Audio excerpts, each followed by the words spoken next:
Good morning, dear students. I, Professor Santosh Kumar, heartily welcome on you my YouTube channel SM Academy, Learning English Language and Literature.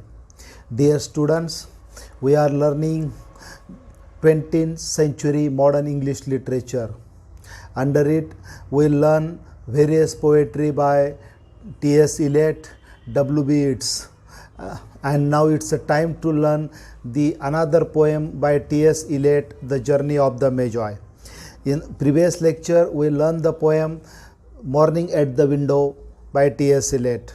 In present lecture, we are going to study the poem by T.S.Eliot. It's a very spiritual, religious poem, The Journey of the Magi. Journey of the Magi ही कविता आपण शिकणार आहोत. Now what is the title of the poem? Journey, प्रवास of the Magi. Magi यांचा प्रवास. And who are the Magi's? The Magi is considered that Magi असं मानलं जातं, Jesus Christ was born at Bethlehem. Jesus Christ यांचा जन्म Bethlem येथे झाला होता आणि त्यांचा जन्म होणार आहे. A new civilization will get rebirth. नवीन संस्कृतीचा पुनर्जन्म होणार आहे अशी भविष्यवाणी किंवा असं ॲप्रिहेन्शन काही वाईस मेननी केलं होतं. वाईस मेन म्हणजे काय? शहाणे मनुष्य, साधू संतासारखे वाईस. तर who were the Magi? The Magis were 3 in number. ते 3 लोक होते. 3 अशी शहाणं माणसे होती who undertaken the journey to visit or to see, to experience the birth of Jesus Christ. Jesus Christ ह्या परमेश्वरांचा, या महामानवाचा जन्म होणार आहे असं त्यांना माहिती होतं. म्हणून त्या ठिकाणी प्रवासाला, तो जन्माचा अनुभव घेण्यासाठी, ते पाहण्यासाठी जे 3 शहाणी माणसं निघालेली होती. Those wise men, W-I-S-E, those wise men are called as the Magi in Christian belief. Christian बिलीफमध्ये किंवा ख्रिश्चन श्रद्धेमध्ये त्यांना मेजॉय म्हटलं जातं की ज्यांनी जेजस ख्राइस्ट यांचा बर्थ होण्यासाठी प्रवास केला होता, गेले होते. त्यांना पहिल्यानेच कळून गेलं होतं.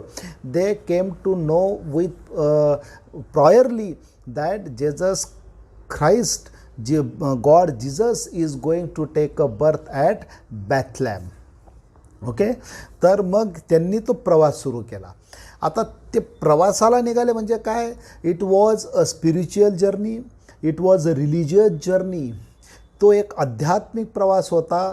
भगवान जेजस ख्राइस्ट यांच्या जन्माला भेट देण्याचा तो एक धार्मिक प्रवास होता. And the underline meaning and tone of the poem is that the journey towards the path of spirituality and religion is not easy, it is hard. अध्यात्माकडे जाण्याची हौस प्रत्येकाला जरी असली तरी अध्यात्माकडे जाणारा जो मार्ग असतो, it is full of dangers, it is hard, it is not easy. तसं ते जेव्हा ह्या प्रवासाला निघाले, what experiences they experienced during the journey, what type of people to whom they meet, what were their experiences, what were their expectations, whether their expectations were met, completed, fulfilled or not completed. That is well described by one of the Magi itself. ते कुणी सांगितलं? या तिघांमधल्या एका मेजॉयनेच सांगितलेलं आहे की आम्ही असा प्रवास सुरुवात केली होती, अशी जर्नी घेतली होती.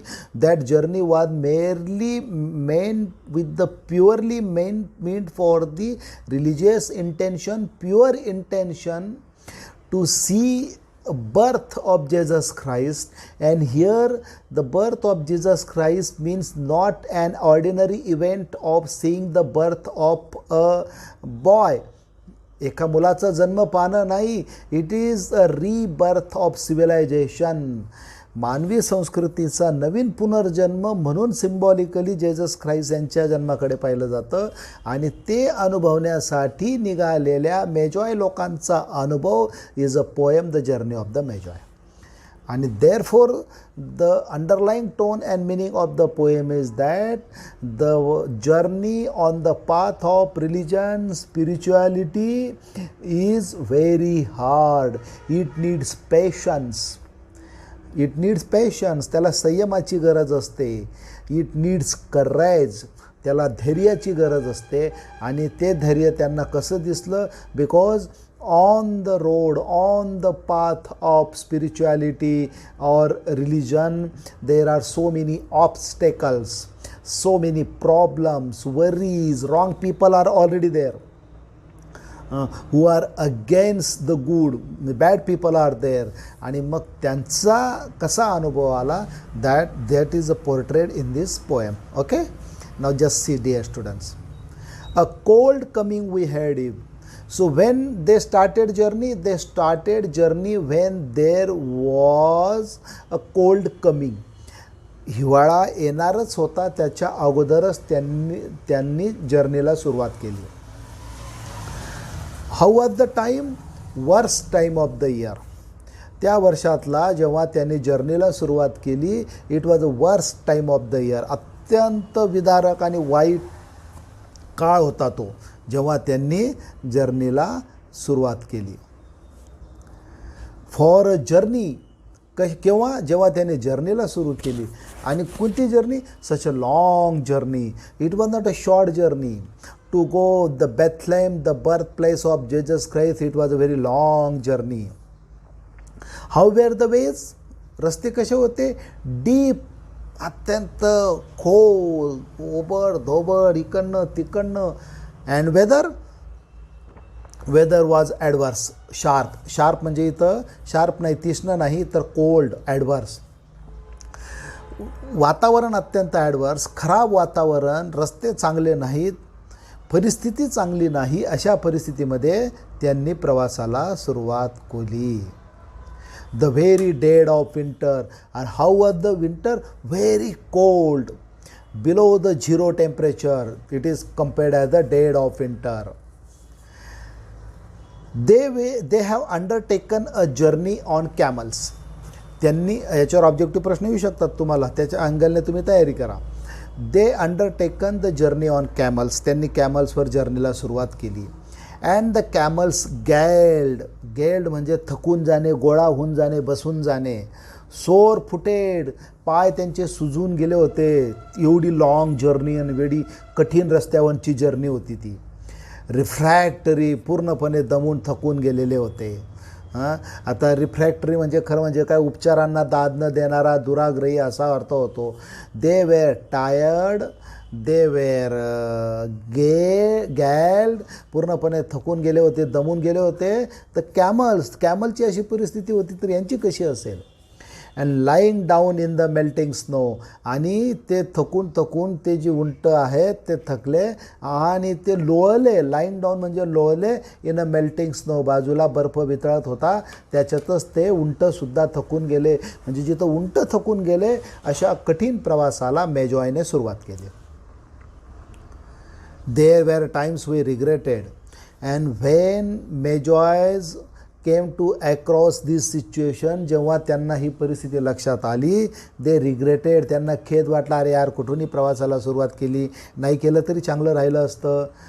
The summer palaces on slope, the terraces. कारण दे इमॅजिन दॅट आपण रस्त्यात जाऊ तर रस्त्यामध्ये त्यांना they never imagine of such a hard and deep roads and adverse weather. They imagine of summer palaces on slope. रस्त्यावर मोठे मोठे पॅलेसेस राहतील, द टेरेसेस असतील, and the silken girls bringing sherbet. आणि आम्ही रस्त्याने प्रवासाला निघालो, जसं आपल्याकडे when the people goes for the Wari of Pandharpur और आई Saptashrungi, many people serve them, त्यांची लोक सेवा करतात. तसं यांना सुद्धा वाटलं की आम्ही प्रवासाला सुरुवात केली आहे तर आम्हाला रस्त्यावर पॅलेसेस राहतील, वेलकम होईल, अँड द सिल्कन गर्ल्स, अत्यंत सुंदर अशा बाया आणि स्त्रिया आम्हाला सरबत घेऊन येतील. शरबत is a word that is a शरबत डायरेक्टली देअर. पण तसं काही झालं नाही. तो एका रिलिजियस टुरिझमसाठी केलेला जर्नी वेगळा आणि अध्यात्माचं ज्ञान मिळवण्यासाठी केलेला जर्नी वेगळा. आणि हा जर्नी एवढा सोपा नसतो जसं आपण इमॅजिन केलेलं असतं. Then the camel man cursing and grumbling. Cursing म्हणजे शाप देणे, ग्रमलिंग म्हणजे तक्रार करणे. ते जे कॅमल मॅन होते ना, because you know generally a man needs to pull the camel. तो कॅमल चालवण्यासाठी एक माणूस लागतो. ते सुद्धा थकून गेले, ते सुद्धा दमून गेले आणि थकून दमून दे वेर कर्सिंग, शिव्या देत होतं ते. They were cursing to this magi. They were making grievances. Grumbling, grumbling म्हणजे ग्रीवन्सेस करणे, बडबड करणे. खरं म्हणजे ग्रमलिंगचा अर्थ बडबड करणे असा होतो. बट दे वेर ग्रमलिंग, कुठून फसून गेलो आणि यांची जर्नी घेऊन गेली आणि कुठं घेऊन चालले आणि what type of road it is, how dangers are there, what situations are there. कारण the road on or the way voyage on spirituality not as easy. तो काही सोपा नसतो. अँड रनिंग अवे, पळून जात होते ते मध्येच सोडून, आम्ही काही करत नाही असं म्हणून. आणि थांबण्यासाठी काय मागत होते, wanting their liquor and woman. And to continue the journey, those people were asking liquor, liquor म्हणजे दारू, wine and women, they were asking it. हे तर अध्यात्माच्या मार्गाला निघाले, हे कुठून पुरवतील अशा गोष्टी. And the night fire going out. रात्री ते शेकोट्या पेटवायचे. नाईट फायर म्हणजे शेकोट्या. They put the night fire, but you know as the weather was adverse due to the snowfall, the night fire goes out. Goes out म्हणजे विझून जायच्या. And the lack of shelters, and when suppose in midnight, in the night fire goes out, रात्री 12 वाजता 1 वाजता जर समजून घ्या बर्फामुळे ती शेकोटी विझून जायची, तर यांना आसरासुद्धा राहायचा नाही. Lack of shelters. आणि रस्त्यामध्ये जी लोकं त्यांना लागली, अँड द सिटीज हॉस्टाईल. हॉस्टाईल म्हणजे शत्रूसारखी आम्हाला रस्त्यामध्ये शहरं लागली. And the towns unfriendly.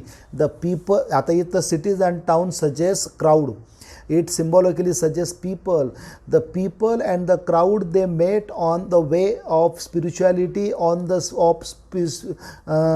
spiritual knowledge, spiritual gain, spirituality.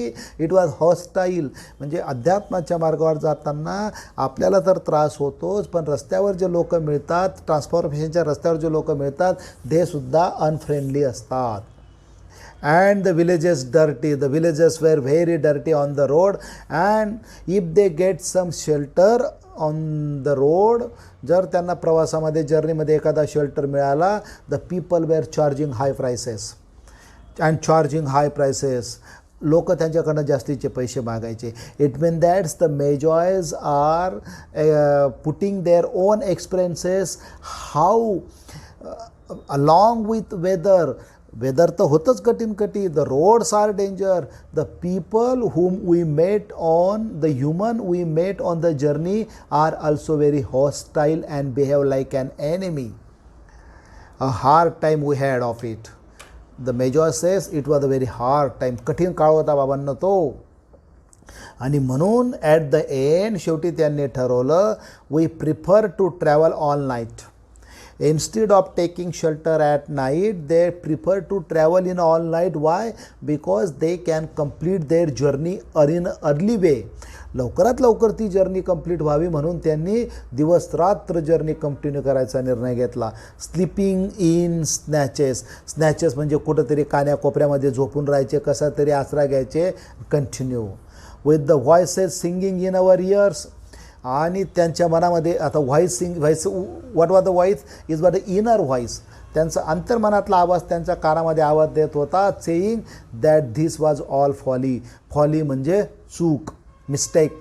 Sir त्यांचं अंतर्मन जे नव्हतं, their inner consciousness was singing in their ears. It was making a grievance that journey you have undertaken towards the spiritual rebirth, spiritual formation, spiritual transformation, religious transformation at the birthplace of Jesus Christ at Bethlehem is a folly. हे काही सोपं नाही आहे. तुम्ही जी journey घेतलेली आहे खूप कठीण आहे ती. देन ॲट डॉन, नंतर कवी म्हणतो एक डॉन म्हणजे सकाळ. एका पहाटे we came down a temperate valley. एका पहाटे आम्ही एका समशीतोष्ण व्हॅलीमध्ये आलो, जिथे थोडंफार गवत होतं, थोडंफार हिरवळ होती. Wet below the snow line, खाली स्नो लाईन होती, थोडंसं वेट होतं, ओलसर होतं. Smelling of vegetations, a different type of vegetables were there and they were getting some smell of vegetations. It mean that's it symbolically suggest that if you continued a very hard journey on spiritual way, spiritual path, spiritual road, you get some relief, sigh of relief. तुम्हाला थोडाफार तरी कुठेतरी relief भेटतो. यांना relief मिळाला. तिथे काय होतं, with running stream and water mill beating the darkness. तिथं बाजूला एका सुंदर असा झरा वाहत होता. And 3 trees on the low sky. Low sky म्हणजे हॉरिझन, क्षितिज. आणि समोरच्या क्षितिजावर त्यांना 3 झाडं दिसली.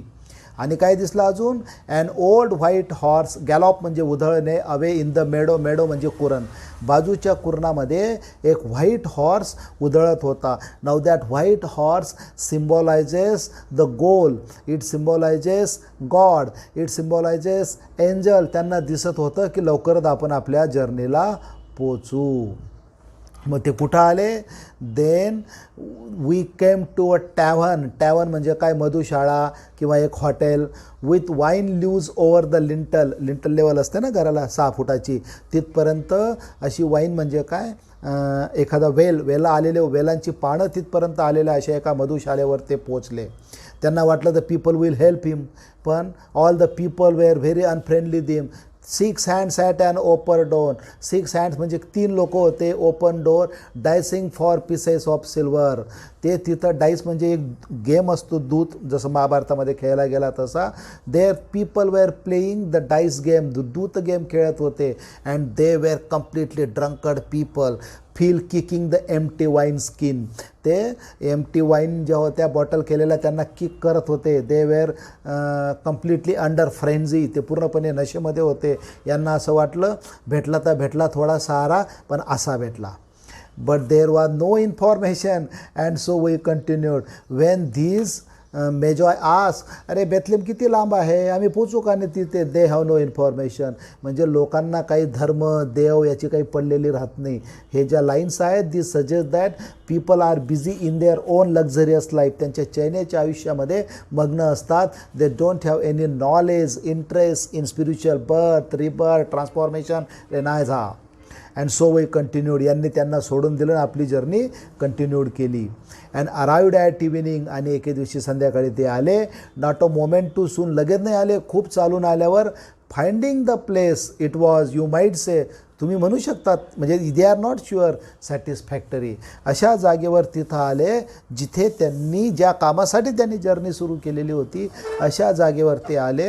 मग it may be they feel some satisfaction. So this was the experiences one of the magis about their journey undertaken to see the birth of Jesus Christ. आता हे जे आहे, हे सगळं यांच्यातला एक मेजॉय नंतर आठवतो. म्हणून तो म्हणतो पहा शेवटच्या स्टांजामध्ये, all this was a long time ago. हे सगळं खूप अगोदर घडून गेलेलं आहे. I remember one of the magi, सांगतो मला अजून आठवतं. And I will do it again. मला जरी एवढा त्रास तिथे झाला, पण he is a very firm in religious belief. He is a magi, wise man. So he said that I will do it again. मी पुन्हा त्या प्रवासाला जाईल, जरी कठीण असला तरी. But set down this, set down, पण मी जाणार म्हणजे जाणारच. This were we led all that way for birth or death. संपूर्ण प्रवासामध्ये आम्हाला हेच कळत नव्हतं, whether we are going to see the place of birth or death. आता बर्थ म्हणजे काय, it is the birth of Jesus Christ and death means it is the end of old civilisation and the birth of new civilisation. There was a birth certainly. लोक काही म्हणो, पण आमचा विश्वास होता, yes there is a birth of Jesus Christ certainly. We had evidence and no doubt. आमच्याकडे पुरावा होता, no doubt. I had seen birth and death. The magi said, मी बर्थ अँड डेथ पाहिला आहे. Birth means the birth of a new civilisation, नवीन विचार, नवीन संस्कृती, नवीन धर्माचा उदय. आणि जुन्या धर्माचा, जुन्या रानटी धर्माचा त्याचा death. But had thought they were different. पण मला माहिती आहे म्हणे की बर्थ अँड डेथ हे वेगळे वेगळे असतात, पण here birth and death symbolises the birth of a new civilisation and death of a old civilisation. This birth was hard and bitter agony for us, like death. And this beginning of a new civilisation. आता याला एक थोडा reference असा पण आहे की कविता लिहिण्याच्या अगोदर कवी जो होता ना याने धर्म परिवर्तन केलेलं होतं. हो, अँग्लियन ख्रीज झालेला होता म्हणून तो म्हणतो it is just like a new birth for me. We return to our places this kingdoms. आम्ही जेव्हा घरी परत आलो आमच्या किंगडमला, but no longer at ease here. आमचं इथे काही मन लागत नव्हतं. In the old dispensation. Dispensation म्हणजे काय, आम्ही सगळ्यांना आमच्याकडे जे जे काय होतं, डिस्पेन्सेशन म्हणजे दान देणे, वाटणे, माफी मागणे. With an alien people. इथं आल्यावर आम्हाला कळालं की आम्ही किती चुकीच्या लोकांमध्ये आलेलो आहोत. Clutching their gods. त्यांना काही पडलेलं नाही. They are not accepting the birth of Jesus Christ. They are till following the old tradition and clutching their old gods. I should be glad of another death. आणि तेव्हा मला वाटलं की बरं झालं एका सिव्हिलायझेशनचा अंत झाला जिथे चुकीच्या पद्धतीने धर्म होता, देव होता, आणि एका नवीन योग्य धर्मपद्धतीचा, नवीन एका विचाराचा, संस्कृतीचा जन्म झाला. So dear students, the poem has a very symbolic religious importance. Religious and symbolic elements are there. तशा पद्धतीचे एलिमेंट्स कवितेमध्ये आहेत. I think that you might have understand the poem in detail, line by line. Keep thanks for watching it on SM Academy YouTube channel. याचे broad question MCQ I will post on our group. For the updated information, I request please subscribe the channel so you can get the updated information regarding the MCQ, question bank, objectives or any other. Okay, so thank you for watching the poem. Thanks.